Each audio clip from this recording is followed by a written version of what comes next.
Os veículos de imprensa do sertão da Paraíba e também do litoral encontram-se aqui em Brasília e durante essa semana inteira conversa com vários representantes dos poderes executivo, legislativo e também judiciário. Desta feita, a nossa conversa é com o senador do MDB da Paraíba, Veneziano Vital do Rego. Primeiro, Veneziano, muita gratidão por nos receber. Alegria e honra minha. Vocês não sabem o contentamento que eu passo a ter com a visita de todos vocês e mais ainda com essa boa nova, efetiva e plena boa nova, que foi a conjugação de quadros tão qualificados do jornalismo paraibano, fazendo esse conglomerado que traz-nos, a nós que somos leitores, a nós que somos telespectadores, boas notícias. Então, parabéns. Eu quero e confesso a vocês que foi uma extraordinária ideia a conjugação, ou seja, somar tanta competência juntos, né? E à disposição. Senador, o primeiro assunto é a CPMI 8 de janeiro. Sim. O senhor estava aqui em Brasília nesta data quando ocorreram os atos antidemocráticos. E agora, meses depois, há justamente a instalação dessa CPMI. Como é que o governo está recepcionando, né, esse fato e quais as posições que vocês que fazem parte da base governista devem adotar no sentido de barrar os argumentos que estão sendo colocados em evidência por parte do bloco de oposição?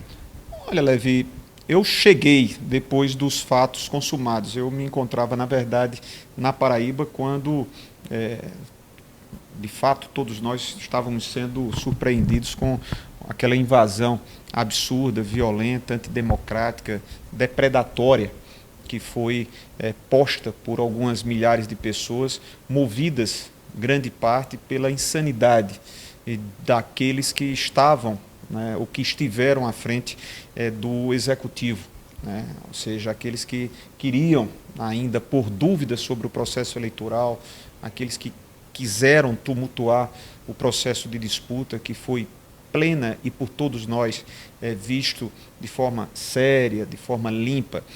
O fato é que hoje essa proposta, que é legítima, eu não estou discutindo que seja ou não legal, regimental, ou legítima ou ilegítima, ela é legítima.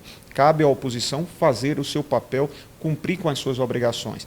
Mas a narrativa que a oposição deseja fazer, levar, por dúvidas sobre os fatos que aconteceram, sobre tudo aquilo que foi recolhido, né, como provas contundentes materiais, daqueles que se predispuseram a quebrar o Senado Federal, a Câmara, o Supremo Tribunal Federal, o Palácio do Planalto, aqueles que atentaram contra a democracia. Isso está muito robustecido nos processos, nas ações que estão sendo apreciadas, inclusive com as denúncias feitas e aceitas pelo Supremo Tribunal Federal. Não dá, portanto, para que a oposição queira colocar dúvidas. E qual é a dúvida que a oposição quer lançar para a sociedade? É de que o governo estaria desejoso de que aquilo acontecesse. Não, o governo sabia do que estava por acontecer e queria, ao final, o seu resultado exatamente para valer-se daqueles episódios. Não, claro que não. Eu penso que vai ser mais um instrumento, né, para corroborar, ou seja, para ratificar, para dizer mais uma vez o quanto o Brasil reagiu, né, de forma concisa, mas de forma efetiva e peremptória contra os atos antidemocráticos. O senhor acredita, defende, comunga da ideia de que esse assunto vai, evidentemente, digamos, encobrir um pouco das ações, das realizações do governo? Talvez seria essa uma estratégia da oposição também? A mim me parece que sim. Eu não sou de fazer juízo temerário e, se eu estiver a fazê-lo, peço desculpas, mas muito mais por parte da oposição esse propósito, porque ficou muito mal para a oposição, porque ela estava, as suas digitais estavam presentes. A digital do presidente, ex-presidente da República, estava presente no seu silêncio. estava presente quando ele, durante todo um processo, antes mesmo das eleições e das disputas, punha dúvidas sobre a legitimidade do pleito com urnas eletrônicas. Todos vocês bem se lembram. Depois, aqueles que se valeram como o secto, né, seguidor do presidente, ex-presidente Jair Bolsonaro, a estimular, ou seja, a trazer esse sentimento beligerante, né, de disputa permanente. Então, quando o governo do presidente Lula se instala, quando o governo do presidente Lula começa a pôr, nesses 4 meses, as identificações, as orientações de ações do seu governo, é evidente que a oposição quer criar uma dificuldade, turvar esse ambiente. Mas tenho por absoluta certeza que não serão suficientes essas atitudes para que o presidente Lula, para que o governo e para que o Brasil, acima de tudo, para que o Brasil possa avançar numa nova pauta, como nós estamos a observar. Senador, nós temos visto também de que o próprio presidente Lula e a base têm tido uma certa dificuldade, uma resistência no Congresso Nacional. Por que eu digo isso? Na Câmara Federal e também no Senado, nós estamos vendo de forma muito incisiva esse debate em torno da CPMI. Parlamentares que estão agora querendo dialogar com o governo para saber o que deve ser feito no Congresso Nacional. Da mesma forma, nós temos, por parte da base de Lula no Congresso, uma certa insatisfação que surgiria a partir do momento em que o governo Lula começa a dialogar com bancadas, com blocos que até então integravam a base de Jair Bolsonaro no Congresso Nacional. Parlamentares que apoiaram Lula e que votaram e que agora se sentem fora desse eixo, enquanto pessoas aliadas até então de Jair Bolsonaro estão integrando o governo com alguns partidos.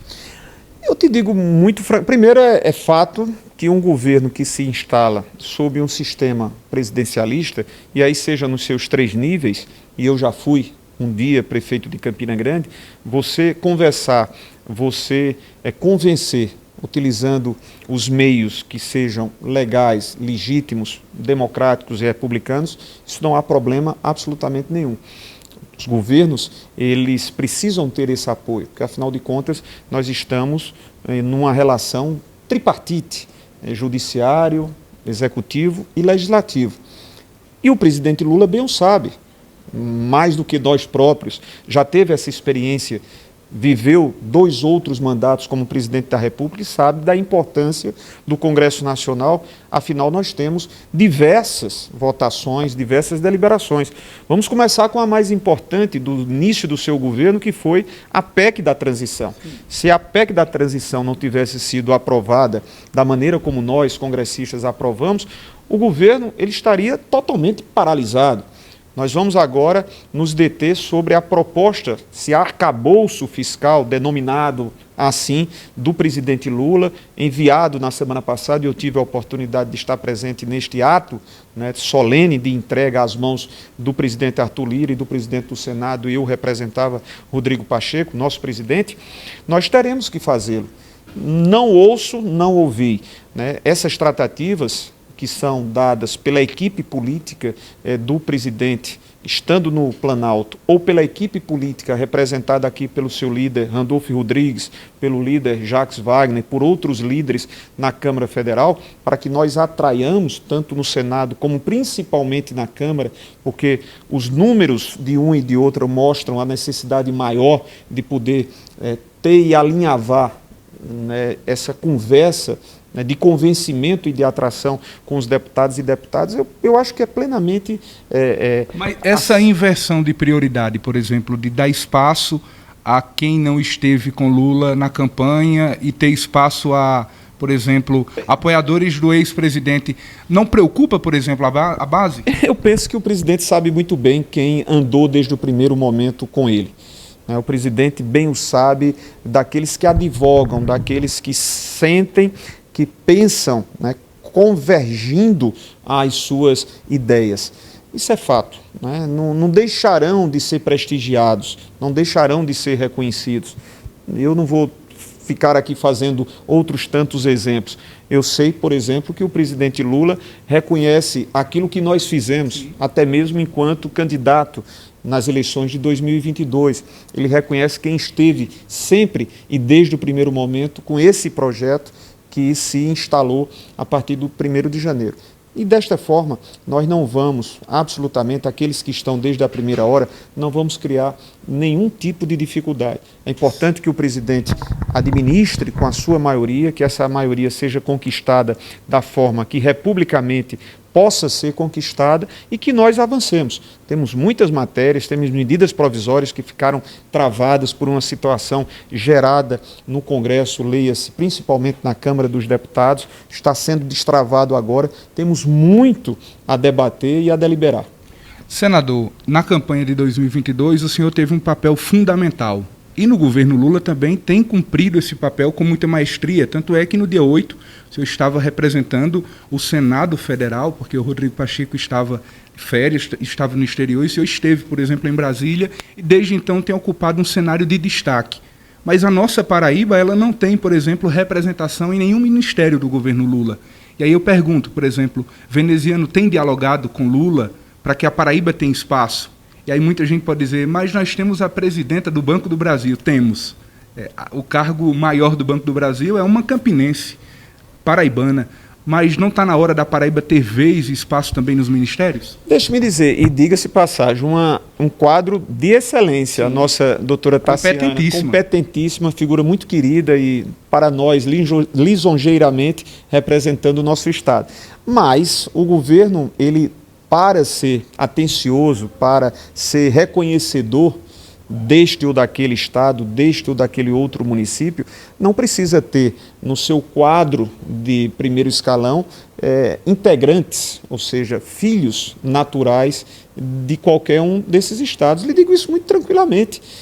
Claro, isso nos enobrece, isso nos agrada, isso nos envaidece, tudo muito bem, concordo, mas isso não deixa de fazermos-nos reconhecedor das ações que o governo do presidente Lula já...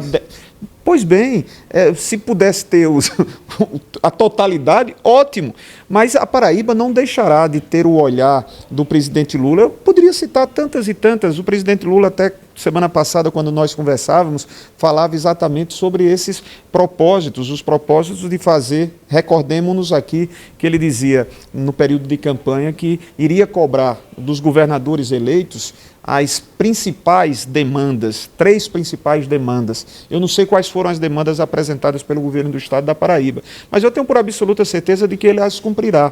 Quando você observa os recursos que nós estamos destinando para a BR-230, os 2 trechos, de Campina Grande a Farinha, destino Sertão Levi, você tem lá 150 milhões de reais do orçamento de 2023 que nós destinamos e que o governo, através do Ministério dos Transportes, o ministro Renan Filho, estará a aplicar. Da mesma forma para a triplicação lá de Cabedelo a João Pessoa. Então, me perdoe, querido, eu lhe digo muito sinceramente, não tiro as suas razões quando você diz, olha, seria bom, ótimo que pudéssemos ter, mas não é o fato de termos deixado de ter um integrante paraibano em algum dos ministérios que nos fará um estado esquecido do presidente Lula. Isso não tenha a menor sombra de dúvida, ele estará sempre lembrando da Paraíba. Estamos conversando na nossa viagem a Brasília, Brasília em Destaque, com o senador veneziano Vital do Rego, do MDB da Paraíba. Veneziano, o senhor fala na duplicação da BR-230, cujo trecho de João Pessoa a Campina Grande foi entregue em 2009. E de lá para cá se fala muito na continuidade dessa obra. A bem da verdade, ela está acontecendo no perímetro urbano de Campina Grande. Mas os sertanejos venezianos esperam há décadas, né, a sequência dessa obra. Dá para dizer agora de que essa obra se estenderá além das proximidades de Campina Grande? Eu pergunto porque o senhor é um dos parlamentares que tem colocado emendas, recursos para esse serviço. E Levi, consideráveis valores. Eu posso dizer porque seu amigo aqui, quando candidato ao governo, sempre falou sobre uma das nossas prioridades, que era exatamente a duplicação da BR-230. E tudo começou ainda com, nesse gabinete, quando o senador Vital do Rego Filho destinou 17 milhões de reais para a elaboração do projeto de duplicação. Como tu sabes, como nós sabemos, é um projeto de altíssimo valor. Só o trecho de 33 quilômetros, Campina Grande, e já começamos, até a Farinha, 33 quilômetros ali na entrada para o Cariri, são cerca de 480 milhões de reais, que requererá de nós o aporte e o trabalho permanente durante esses próximos anos de recursos nos orçamentos anuais. Mas saiba, nós não sossegaremos enquanto não tivermos a duplicação em sua plenitude. Esse primeiro trecho de 33 quilômetros, nós vamos, se Deus quiser, nesses próximos 3 anos, tê-lo. Nós destravamos, essa obra começou naquela área de Campina Grande para queimadas, os recursos reservados para que não haja qualquer tipo de dificuldade, de solução de continuidade, porque são 160 milhões já em caixa para a sua execução, dá tempo suficiente para que a empresa possa avançar e já ter recursos no orçamento de 2024. Esse é um trabalho que nós vamos fazer e eu sou um entusiasta, porque afinal de contas, sabedores somos como passamos a vivenciar a duplicação João Pessoa-Campina Grande. O desassossego que era quando nós não a tínhamos, é o mesmo desassossego hoje quando você sai de Campina para o sertão. Um movimento que já aumentou consideravelmente, os problemas inúmeros de insegurança, de tantos e tantos fatos que nos levaram à letalidade de muitos paraibanos. Então, tudo isso faz com que nós, bancada, e eu me coloco, me incluo diretamente, porque tenham ajudado, que nós nos preocupemos em fazer isso. Eu acredito, querido, eu acredito que nós só deveremos e só poderemos sossegar no instante em que concluirmos toda essa duplicação da BR-230. Senador, nesse ano de 2023, o governo Lula anunciou a liberação, ampliação orçamentária das universidades e institutos federais do Brasil. Recentemente, nós vimos, por exemplo, uma agenda do senhor com o ministro Camilo Santana na educação, em que esteve presente, por exemplo, o reitor da Universidade Federal de Campina Grande. Naquela oportunidade, primeiro eu gostaria de saber qual foi a pauta. E diante dessa sua explanação, gostaria que o senhor pudesse falar de 3 pontos que eu acho muito importante, que é em relação ao orçamento da Universidade Federal de Campina Grande, outro ponto importante que é o fortalecimento do curso de medicina da UFCG Campus Cajazeiras, e o terceiro é uma pauta que sempre está em destaque na nossa programação, que é o Vale do Piancó. Foi colocado também a proposta, a viabilização, diante desse orçamento, ampliação do Ministério da Educação, para que a UFCG possa abrir também um campus para ofertar cursos também para o Vale do Piancó? Perfeito. Saiba que tanto quanto o assunto da BR-230, nós tratamos e já havíamos feito anteriormente, até mesmo no processo eleitoral, eu sempre enfatizava para a única região na Paraíba que não tem uma única instituição de formação superior, é exatamente o Vale do Piancó. Então não tem cabimento, não tem cabimento. E quando nós fizemos essa interlocução com o ministro, o senador, hoje ministro Camilo Santana, e fomos na companhia do reitor Antônio Fernandes e do deputado Tassiano Diniz, foi exatamente para dizer o que, de fato, isso sugere. Porque sugere uma frustração, sugere um descontentamento. Nós temos uma região que haverá de ter do governo do presidente Lula também o terceiro braço, o terceiro eixo de transposição, e no momento em que nós alcançarmos esse propósito, vamos ter condições de desenvolver ainda mais o Vale do Piancó. E o ministro Camilo Santana foi muito sensível ao dizer que tratará como prioridade a ampliação da Universidade Federal de Campina Grande com um campus para o Vale do Piancó. Essa recomposição que houve, também fruto da PEC da transição, porque se não tivesse essa PEC da transição, a recomposição para o FPB, para o UFCG e para o Instituto Federal da Paraíba, não haveria. Houve essa recomposição, não na plenitude do desejável, mas já é um pedaço, um pouco do muito que foi retirado, principalmente nos 4 anos que nós tivemos. Porque houve um ataque sistemático contra as instituições de ensino superior, notadamente vistos por nós no governo do ex-presidente Jair Bolsonaro. Então, tratamos sobre essa ampliação e ele se comprometeu em colocar como prioridade. Tratamos sobre a questão do curso de medicina, foi uma das pautas apresentada pelo reitor Antônio Fernandes. E falamos sobre convites que o reitor está fazendo ao presidente Lula e ao ministro Camilo Santana para entregas de obras em Cajazeiras e em Pombal. São obras que a universidade já as concluiu e que espera a data para as suas respectivas solenidades. E eu fico feliz de estar também participando dessas pautas e dessas agendas em nome da instituição tão querida e tão valiosa e valorosa que é a nossa Universidade Federal. Senador Veneziano, uma pergunta política. Nas eleições passadas, o senhor recebeu apoio de várias lideranças, né, de todo o estado, especialmente a gente fala muito mais para a região do Sertão, Souza, Cajazeiras, Patos, enfim, Pombal, várias cidades. Em Souza, o senhor contou com o apoio de André Gadelha, que foi um dos primeiros justamente a fazer fileiras em relação à sua pré-candidatura a governador da Paraíba. E assim seguiu também pelo segundo turno com justamente as candidaturas que o senhor prestou apoio. 2024 será a vez de Veneziano retribuir, né, esse apoio a André Gadelha, por exemplo, caso ele seja mesmo candidato a prefeito da cidade de Souza.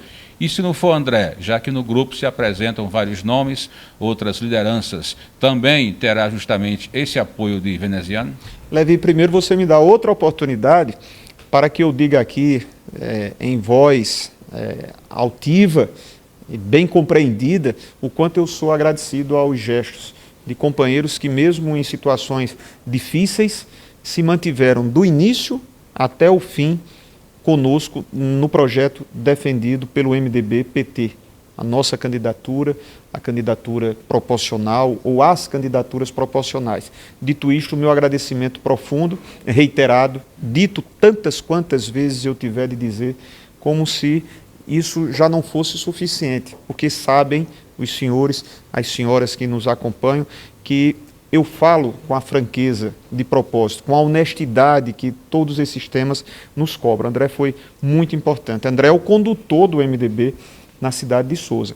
E por ser o condutor do MDB na cidade de Souza, devemos nós, o MDB, a atenção e entendimento e atendimento àquilo que André identificar como estratégico ao fortalecimento da nossa legenda. Se será ele candidato, se ele comporá, enfim, André tem essa missão, ou seja, a autonomia para discutir sobre aquilo que de melhor pode ser reservado ao MDB.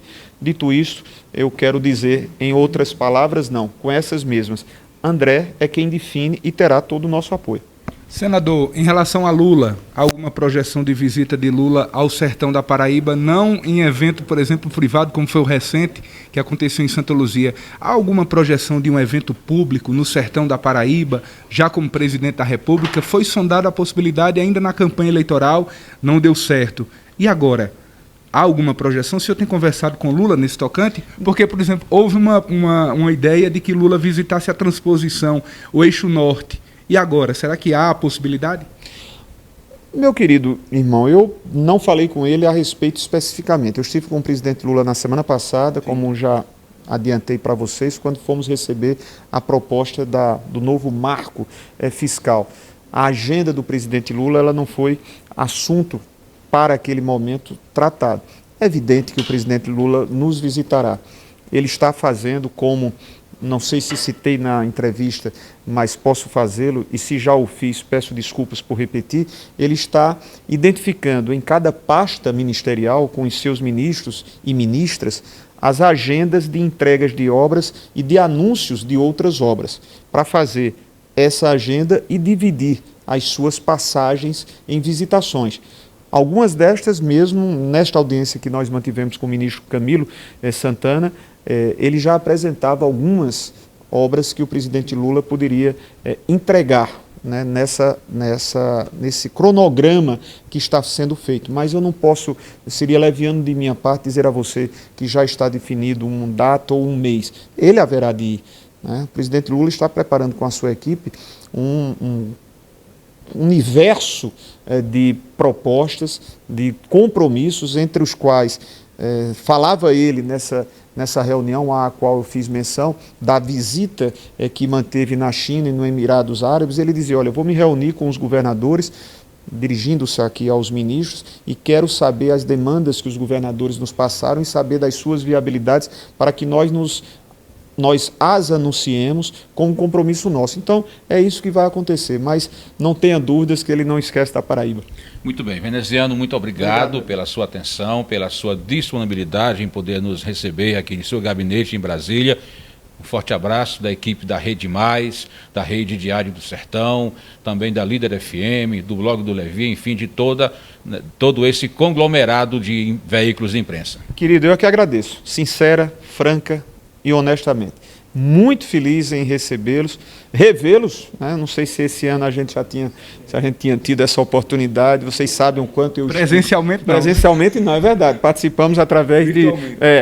Mas enfim, muito melhor assim. Isso, então, vocês sabem da minha alegria, vocês sabem do honesto sentimento de reconhecer os valorosos profissionais que vocês são e do fundo do coração, sucesso por essa nova empreitada, feliz iniciativa que vocês tomaram. Um grande abraço a todos. E queremos agradecer também a Carlos Magno, que esteve também nessa entrevista, em todo o suporte, inclusive viabilizando a agenda do senador veneziano, vice-presidente do Senado. Imagino que seja muita correria, né, senador? Um abraço. Um abraço, querido. Muito grato. Mas é uma correria boa, né? Boa. Um abraço a todos.